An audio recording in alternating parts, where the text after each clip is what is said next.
resolution, either a resolution adopting the complaint or adopting or setting forth the articles of impeachment, or a resolution of denial of the grounds for impeachment.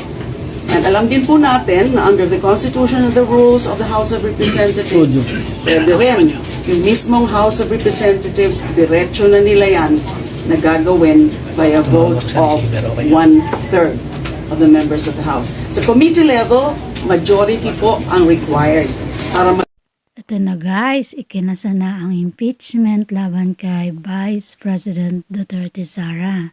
Pero alam naman natin na pwedeng madehado ito sa Senado.